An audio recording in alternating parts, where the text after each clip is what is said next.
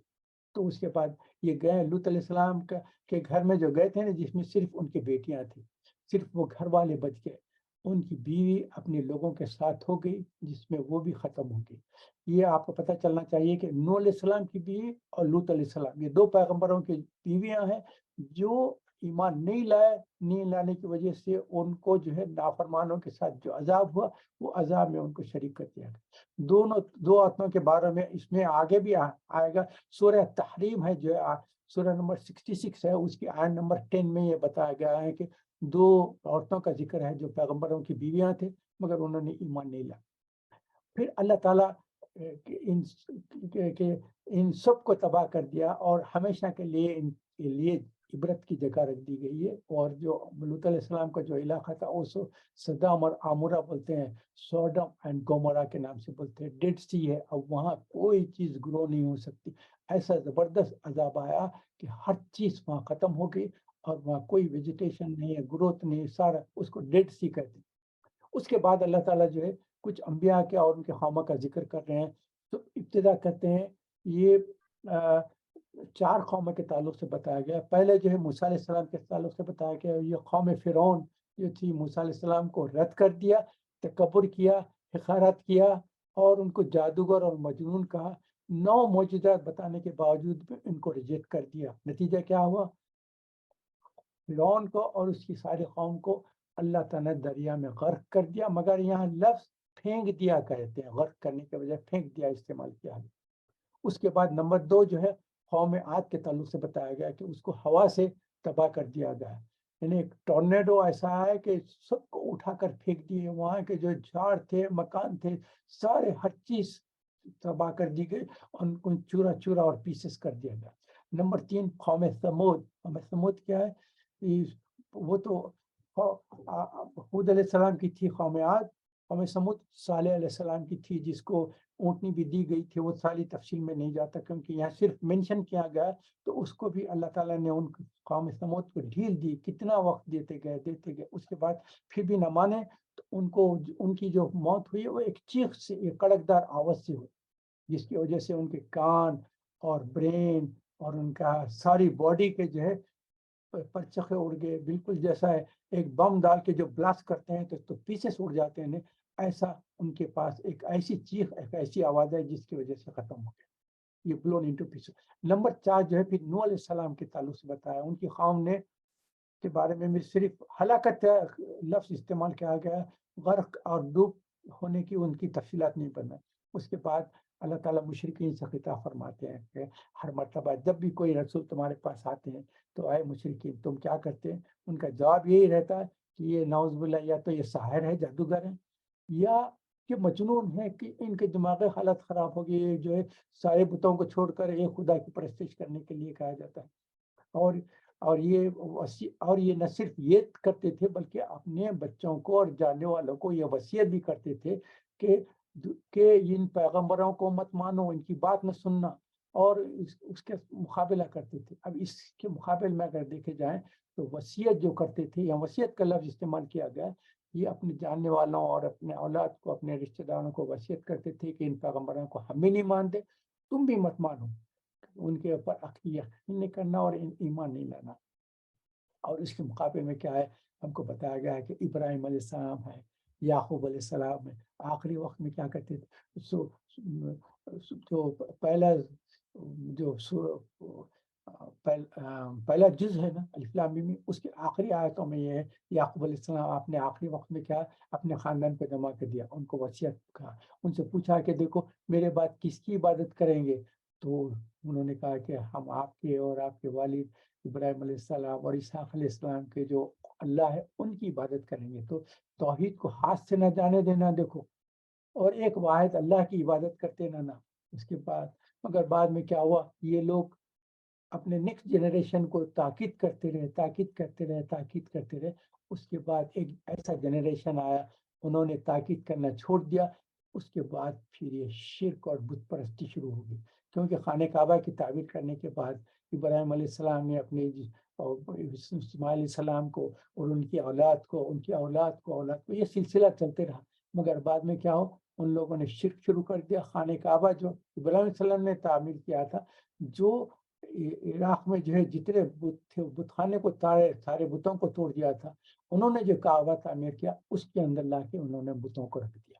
360 بت یہاں آ گئے تھے، اللہ اکبر۔ تو اور یہ وصیت ہے، تو ہم بھی اپنے بچوں کو وصیت کرتے رہیں کہ دیکھو دین پہ قائم رہنا، آخرت کی فکر کرنا۔ اور اب الحمدللہ شرک سے تو ان لوگ بچے رہیں گے، یہ تو بت پرستی نہیں کریں گے، مگر ایک چیز ان کو یہ تاکید کرنا، عیسیٰ علیہ السلام آنے والے ہیں، دوبارہ عیسیٰ علیہ السلام کا آنا ہے، مگر اپنے بچوں کو یہ تاکید کریں کہ کوئی بھی عیسیٰ ہونے کا دعویٰ کرا تو ان ساروں کو ریجیکٹ کر دو، کیونکہ عیسیٰ علیہ السلام جب آئیں گے وہ کسی سے پیدا نہیں ہوں گے۔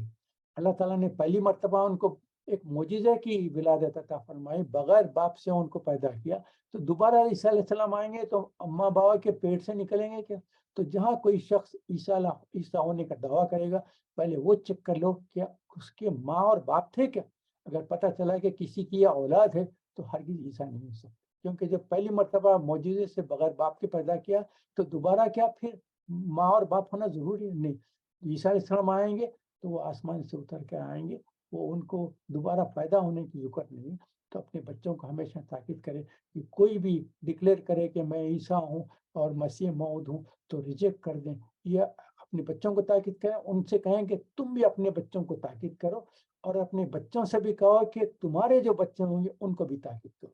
تو یہ وصیت کے تعلق سے میں خاص طور پہ بتا دینا چاہ رہا تھا کہ یہ اللہ تعالیٰ جو ہے ہم کو اور ہماری اولاد کو، ہمارے چلڈرن کو، گرینڈ چلڈرن کو، great great great great children, ہمارے جو آئندہ ہونے والی نسل ہے، ان سب سے ان کو محفوظ رکھے اور ہدایت پہ قائم رکھے، آمین۔ اس کے بعد حضور اکرم صلی اللہ علیہ وسلم سے خطاب ہے کہ اے رسول، آپ ان کی فکر نہ کریں، یہ جان جوکھم میں نہ ڈالیں، آپ عبادت کرتے رہیں، آپ کا کام صرف ان تک پہنچانا ہے، ذکر اور یاد دہانی کرتی ہے، اور یہ ہمارے لیے اصل ہے، کیونکہ ذکر اور یاد دہانی ہی ایمان والوں کے لیے فائدہ بخش ہے۔ اب میں جو ہے آخری رکو پہ آ جاتا ہوں، یہ لاسٹ رکو ہے، اس میں اللہ تعالیٰ فرماتے ہیں کہ آسمان کو دیکھو، آسمان کو دیکھو، اللہ تعالیٰ فرماتے ہیں یہ جو آسمان کو جو دیکھ رہے میں نے اپنے ہاتھ سے بنایا، سبحان اللہ، ہاتھ سے بنایا، یہ کیا چیز ہم کو پتہ نہیں چلتا، کیونکہ اللہ تعالیٰ کے نہ ہاتھ ہے، نہ پیر ہے، نہ چہرہ ہے، نہ آنکھ ہے، نہ کان ہے۔ یہ تو ہمارے سمجھانے کے لیے بتایا گیا کہ جیسا تم اپنے ہاتھ سے کوئی خاص چیز بناتے ہیں، ہم نے بھی اس آسمان کو اتنی عزت دی کہ اس کو اپنے ہاتھ سے بنانے کے الفاظ استعمال کیے، سبحان اللہ۔ اور پھر اللہ یہاں اس آیت میں کیا آ جاتا ہے، ہم اللہ تعالیٰ فرماتے ہیں کہ آسمان کو ہم بڑھاتے جا رہے ہیں، بڑھاتے جا رہے ہیں، یعنی کانسٹنٹ ایکسپینشن ہو رہا ہے۔ اور اس سے کمپیریزن کریں گے تو زمین کے تعلق سے کہا گیا، قرآن میں کہا گیا کہ زمین کو ہم کم کرتے چلے جا رہے ہیں، آسمان کو بڑھاتے جا رہے ہیں، زمین کو کم کرتے چلے جا رہے ہیں۔ زمین میں دیکھو کیسا خوبصورت فرش تمہارے لیے بچھا دیا گیا ہے۔ یہ آخری رکو آپ پڑھ کے دیکھیں، ایک ایک آیت پہ جائیں، اتنا آپ کو خوشی اور مسرت ہوگی، کیسی کہ بہترین طریقے سے اللہ تعالیٰ سمجھا رہے ہیں کہ زمین کو دیکھو کیسا خوبصورت بستر فرش بچھا دیا تمہارے واسطے۔ زمین کو کیا ہے، مہد کہتے ہیں، مہد، اور مہد کیا ہے، بچے، ہم بچے کو کریڈل بولتے ہیں نا، جو بچوں کو چھلاتے ہیں، وہ چھوٹی سی، اس کو اللہ تعالیٰ نے کہا ہے یہ زمین تمہارے لیے مہد ہے، یہ بیبی کو جو سلوک کرتے ہیں وہ ایسا ہے۔ اور اس کے اپوزٹ کیا ہوگا؟ لحد بولتے ہیں۔ لحد کس کو بولتے ہیں؟ خبر۔ تو انسان کی زندگی کا ہے مہد سے لحد۔ نیو بورن بیبی کو جو رکھتے ہیں اس کو مہد کہتے ہیں، اور جب انسان ختم ہو جاتا ہے اس کو جو دفن کرتے ہیں اس کو لحد کہتے ہیں۔ تو ہماری زندگی کا مہد سے لحد تک۔ اس کے بعد اللہ تعالیٰ فرماتے ہیں دیکھو تخلیق میں غور کرو، غور کرو، دیکھو اللہ تعالیٰ کہتے ہیں کہ ہم نے ہر چیز جوڑوں میں پیدا کی۔ اس کی مثالیں دے دو، آسمان اور زمین ہے یہ جوڑا ہے، دن اور رات ہے یہ جوڑا ہے، مرد اور عورت ہے یہ جوڑا ہے، جانوروں میں بھی جو ہے میل اینڈ فیمیل ہے، پلانٹس میں بھی میل اینڈ فیمیل ہے، سی کریچرس میں بھی میل اینڈ فیمیل ہے، اور پھر روح اور جسم بھی جوڑا ہے کہ جسم اور روح ملنے کے بعد انسان بنا ہے، تو اس کے بھی دو جوڑا ہے کہ روح اور جسم بھی۔ اور ہماری جو زندگی ہے وہ بھی جوڑا ہے، ایک دنیاوی زندگی ہے، ایک اخروی زندگی۔ تو یہ جوڑوں کو یاد رکھیں، ہم یہ سب دیکھ کر عقل استعمال کرو، دوڑو بھاگو، ففروا الی اللہ، یا یہ لفظ استعمال کیا، فور بھاگو، دوڑو اور بھاگو، یعنی کوئک موو ٹورڈز اللہ، اللہ کی طرف موو ہو جا۔ آخرت میں سب کو ہی اس کے طرف جانا ہے۔ سبق لے لو اس زندگی میں، آخرت کی تیاری کر لو، اور ہمیشہ غور و فکر کرتے رہو، اور اس کی عادت ڈال لو، کیونکہ ساری کائنات اور عالم، اللہ تعالیٰ فرماتے ہیں کہ ساری دنیا جو ساری تخلیق کی گئی ہے، زمین، آسمان، سورج، چاند، ستارے، جانور ہے، سی کریچرس ہے، پلانٹس ہے، جتنے بھی تیار کیے گئے، یہ اے انسان تمہارے لیے ہم نے بنائے۔ اللہ تعالیٰ نے یہ ساری زندگی کے جتنی چیزیں ہیں یہ ہمارے لیے بنائے ہیں، ساری کائنات کی چیزیں جو ہے سارے انسانوں کے لیے بنے گئے، مگر اللہ تعالیٰ فرماتے ہیں کہ جو ہے تم کو میں اپنے لیے پیدا کیا، یہ زمین، سورج، چاند، ستارے، ہوائیں، بارش وغیرہ ساری تخلیق تمہارے کے لیے کی گئی، اور صرف تم کو اپنے لیے پیدا کیا گیا۔ جو اس کے آیت نمبر 56 ہے، اعوذ باللہ من الشیطان وما خلقت الجن والانس لیعبدون۔ اب دیکھیں تمہاری تخلیق کس لیے؟ صرف میری عبادت کے لیے، کیونکہ آپ دیکھیں اپنا کلمہ جو ہے لا الہ الا اللہ محمد رسول، لا الہ الا اللہ کے بجائے اللہ الہ بول سکتے تھے، وہ بھی کلمہ تھا، یعنی تمہارا الہ جو ہے اللہ، مگر اللہ تعالیٰ نے کلمہ کیا کیا؟ لا الہ الا اللہ، پہلے نفی کر دی، کوئی الہ نہیں ہے، کوئی معبود نہیں ہے سوا اللہ کی۔ تو ہمارے لیے بھی کہا جا رہا ہے کہ تمہاری خلقت کس لیے ہوئے، پیدائش تمہاری کس لیے ہوئے؟ کسی چیز کے نہیں، وما خلقت الجن والانس الا لیعبدون، سوائے میری پرستش کرنے، عبادت کرنے کے لیے تمہیں پیدا کیا گا۔ یہ آخری آیت میں پھر اللہ تعالیٰ، پھر آخری آیت میں اللہ تعالیٰ کہہ رہے ہیں کہ دیکھو تم سے نعوذ باللہ، اللہ تعالیٰ کہتے ہیں کہ اس کو اس سے صورت رزق اس لیے کہتے ہیں کہ اللہ تعالیٰ نے رزق کے تعلق سے کہا ہے اے انسانوں، یہ سب تم کو جو ہدایت دے رہا ہوں، میری فرما برداری کرنے، عبادت کرنے کے لیے جو تم کہہ رہا ہوں، اس کے لیے تم نعوذ باللہ یہ نہیں سوچنا ہے کہ ہم کو اللہ تعالیٰ جو ہدایت دے رہے ہیں اس کے بجائے ہم اللہ تعالیٰ کو کچھ رزق دیں گے، کھلائیں گے، پلائیں گے، کچھ موجود۔ اللہ تعالیٰ کہتے ہیں کہ نہیں، اللہ اس سے پاک ہے۔ آخرات میں اللہ تعالیٰ کہہ رہے ہیں کہ تم سے اللہ تعالیٰ نعوذ باللہ کوئی رزق نہیں چاہتا، بلکہ وہی رزاق ہے، وہی تم سب کو رزق پہنچانے والا ہے، وہی پہنچانے، اس سے پاک ہے۔ اس لیے ہم سبحان اللہ کہتے ہیں۔ سبحان اللہ یعنی ہر عیب سے، ہر کمزوری سے اللہ اوپر ہے۔ اللہ تعالیٰ نہ کھانے کی ضرورت ہے، نہ پانی کی ضرورت ہے، نہ اللہ پیدا ہوتا ہے، نہ اللہ کو موت ہے۔ تو یہ قل اللہ احد جو پڑھیں گے نا تو اس میں ساری چیزیں ایکسپلین ہو جائیں گے۔ اور اللہ تعالیٰ بہت زور آور ہے، قوت والا ہے، مضبوط ہے۔ خاتمے پر تسلی دی جاتی ہے کہ اگر یہ نہ مانے تو اے رسول آپ فکر نہ کریں، آپ کے پہلے جتنے بھی رسول آئے تھے نا ان سب کے تعلق سے یہی معاملہ ہوا کرتا تھا، اور یہ لوگ جو نہیں مان رہے ہیں تو بس انہی کے لیے خرابی ہے۔ اور انکار کرنے والوں کو اس دن، جس دن کا ان سے وعدہ کیا ہے، یعنی قیامت کے دن، جب اس پہ ساری چیز معلوم ہو جائے گی، لیکن اس وقت معلوم کرنا کوئی فائدہ مند نہیں۔ جب یہ سارے آنکھیں کھول کر دیکھ لیں گے تو اس کے بعد کہیں کہ اللہ تعالیٰ آپ ایسا کریں، ایک چانس ہم کو دے دیں، آپ دنیا میں ہم کو بھیج دیں دیکھیں ہم کیسی آپ کی عبادت کر کے آئیں گے. اللہ تعالیٰ کہتے ہیں کہ نہیں، تم کو پھر دوبارہ دنیا میں بھیجوں گا نا تو پھر نافرمانی کر کے آئیں گے، کیونکہ دنیا میں آنے کے بعد دنیا کی جو لذات ہے اس میں پڑھ کر اللہ تعالیٰ کی فرما برداری کو اور عبادت کو بھول جائیں گے. بس دنیا میں لگ جائیں گے، مگن رہیں گے، وہاں کی جتنے نعمتیں ہیں اس کو استعمال کرتے جائیں گے، مگر جو نعمتیں پہنچانے والا ہے اس کا شکریہ ادا نہیں کریں گے. یہ سمجھیں کہ یہ ساری جو نعمت ہے، یہ سارا جو ہم نے کمایا ہے نا، یہ بیکاز آف آور انٹیلیجنس. ہم عقل رکھتے ہیں، ہمارے پاس ٹیلنٹس ہے جس کی وجہ سے یہ ہمارا پوزیشن. یہ نہیں کہتے تھے کہ تمہارے کو ٹیلنٹس کون دیا، عقل کس نے دیا، تم کو یہ راستے کس نے بتائے، یہ سب اللہ تعالیٰ نے کہا ہے نا.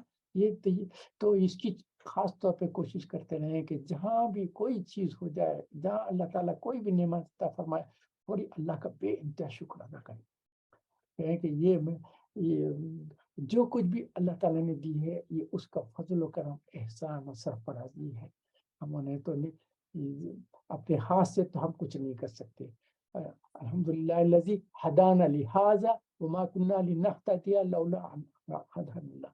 کوئی نیک کام کریں گے تو فوری یہ کرنا کہ یہ جو نیک کام کیا ہوں میں اپنے سے نہیں کیا، یہ اللہ تعالیٰ نے توفیق دی. ہم جو کہتے ہیں لا حول ولا قوت الا باللہ العلی العظیم، نہ میرے پاس کوئی قوت ہے نہ طاقت ہے، یعنی اپنے آپ کو شر سے بچانے کی میرے پاس کوئی طاقت نہیں، اور کوئی نیک کام کرنے کی میرے پاس قوت نہیں. لا حول ولا قوت الا باللہ العلی العظیم. یہ سب اللہ تعالیٰ نے توفیق دی ہے تو میں یہ کر سک رہا ہوں، ورنہ یہ ہرگز نہ میں گناہ سے بچ سکنے کی میرے پاس استطاعت ہے، نہ کوئی نیک کام کرنے کی میرے پاس قوت ہے. یہ سب اللہ تعالیٰ نے فضل و کرم، احسان، سرفرازی کرا، جس کی وجہ سے ہم سب نیک کام کر رہے ہیں.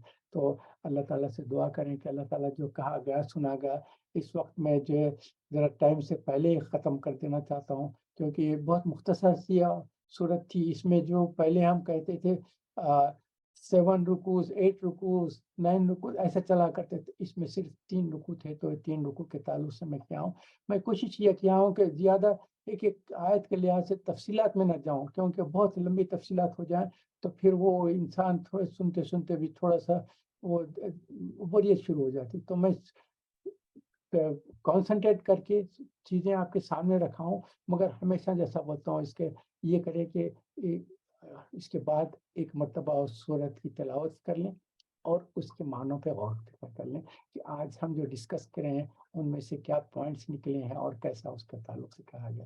اللہ تعالیٰ سے دعا کریں کہ کہنا جو کہا گیا سنا گیا اس کو اللہ تعالیٰ اپنی رحمت کے توفیل قبول فرما لے. اب انشاءاللہ ہم دعا کر لیں گے. اکثر ہمارے جاننے والوں میں بہت سارے اس وقت جو ہے طبیعتیں ٹھیک نہیں ہیں، ان کے لیے دعا کریں. اللہ تعالیٰ صحت، عافیت، تندرستی عطا فرمائے اور بیماریوں سے ان کو نجات عطا فرمائے. اور تو ہم اپنی جو ریگولر دعا رہتی ہے وہ انشاءاللہ دعا کر لیں گے. اعوذ باللہ من الشیطان الرجیم، بسم اللہ الرحمن الرحیم. اللهم صل على محمد وعلى ال محمد كما صليت على ابراهيم وعلى ال ابراهيم انك حميد مجيد. اللهم بارك على محمد وعلى ال محمد كما باركت على ابراهيم وعلى ال ابراهيم انك حميد مجيد. اللهم اني اسالك ايمانا كاملا ويقينا صادقا وعملا متقبلا ودعاء مستجابا ونذر الرحمه وفضلا دائما واجرا عظيما ورزقا حلالا طيبا وعلما نافعا كاملا واسعا وبدنا صابرا ولسانا ذاكرا وقلبا خاشعا وقلبا شاكرا وقلبا صابرا وقلبا صادقا وقلبا منورا وتوبة نصوحا وتوبة قبل الموت آمين. عند الموت ومغفرة بعد الموت والعفو عند الحساب والفوز بالجنة والنجاة من النار.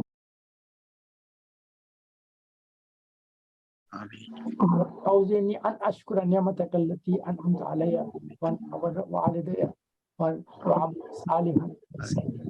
ربنا ظلمنا أنفسنا وإن لم تغفر لنا وترحمنا لنكونن من الخاسرين. ربنا آتنا حسنة وفي الآخرة حسنة وقنا عذاب النار. لا إله إلا أنت سبحانك إني كنت من الظالمين. ربي ارحمهما كما ربياني صغيرا. ربنا هب لنا من أزواجنا وذرياتنا قرة أعين واجعلنا للمتقين. ساری دعاؤں کا فرما. جو بیمار ہیں اللہ تعالیٰ ان کو شفا کاملہ اور عاجلہ اور بہترین صحت عطا فرما. آمین. پریشان حال ہے ان کو پریشانی سے نجات فرما. جو قرضدار قرضوں سے نجات. اللہ پاک ہمارے دوست احباب جو رشتہ دار اس دنیا سے گزر گئے اللہ تعالیٰ جنت میں ان کو اعلیٰ مقام عطا فرما اور آخرت کی زندگی ان کے لیے بہت آسان فرمائے. اپنی رحمتیں اور برکتیں نازل فرمائے. اللہ تعالیٰ ہمارے ساری دعاؤں کو اپنے رحمت سے فرما. اور اللہ تعالیٰ ہمارے لیے اور ہماری اولاد اور ہمارے آنے جتنے جنریشن آنے والے ہیں سب کو ہدایت عاجلہ اور کاملہ عطا فرما. اور شرک سے اور گناہوں سے ان کو بچاتے اور اپنے رحمتوں پر سے ان کو بچا دے. اللہ تعالیٰ ساری دعاؤں کو اپنے رحمت کے قبول فرما.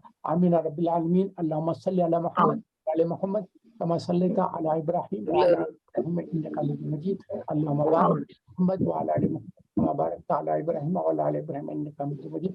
میں درود شریف پہلے اور آخر میں اس لیے کہتا ہوں کہ بعض حدیث میں یہ آیا ہے کہ جس نے دعا کی اور اس کے آخر میں آمین نہ کہا اور مجھ پہ درود نہ بھیجا تو وہ دعا قبول نہیں ہوئی. اس لیے جب بھی دعا کریں دعا کے اختتام پہ آمین ضرور کریں اور اس کے ساتھ ساتھ حضور پہ درود بھیجیں. اور میں درود کے تعلق سے اس کے پہلے بھی بیان کیا ہوں کہ جیسا آپ سینڈوچ کھاتے ہیں نا تو بریڈ کے 2 پیسز رہتے اس کے بیچ میں اثر رہتا ہے نا. تو آپ جو مڈل پورشن کھانا چاہتے ہیں تو کیا کرتے ہیں وہ آپ کے بریڈ تو نہیں نکالتے وہ سارا رکھتے ہیں. تو درود پہلے اور درود آخر پڑھ رہے ہیں تو پھر درود تو کسی صورت سے قبول ہونے والا ہے اس کے درمیان میں اپنی دعا بھی کرنی ہے تو پھر درودوں کے ساتھ ساتھ ہماری دعا بھی قبول. انشاءاللہ آپ لوگوں کے آنے کا بہت بہت ممنون و مشکور ہو. آپ بہت شکریہ. مجھے کتنی مسرت اور خوشی ہوتی ہے آپ لوگوں کے آنے سے. آپ لوگوں کی نامیں بھی دیتا ہوں کہ اللہ تعالیٰ آپ لوگوں کو جو ہے میرے ساتھ خصوصیت سے محبت سے آپ آتے ہیں. مگر ہمارا جو ہے یہ قرآن کی فیملی ہے اور ہم ہمیشہ یہ ذکر کرتے رہتے ہیں کہ جیسے یہاں بیٹھ کر ہم بات چیت کر رہے ہیں نا اللہ تعالیٰ ہم کو جنت میں بھی جب پہنچائے گا تو وہاں بھی ہماری یہ گیدرنگ ہوگی اور وہاں بیٹھ کے جب باتیں کریں گے جنت میں تو کہیں گے کہ دیکھو ہم دنیا میں تھے تو وہاں بھی بیٹھ کے اس قسم کے باتیں کیا کرتے تھے اور آج اللہ تعالیٰ نے ہم کو جنت میں پہنچا دیا. ہم سب بیٹھ کر یہاں باتیں کریں. اللہ تعالیٰ اس کو ہمارے قبول فرمائے. جزاک اللہ. انشاءاللہ آمین. لا الہ الا انت سبحان ربک رب العزت عما یصفون وسلام علی المرسلین والحمد للہ رب العالمین. شکریہ ڈاکٹر صاحب. شکریہ.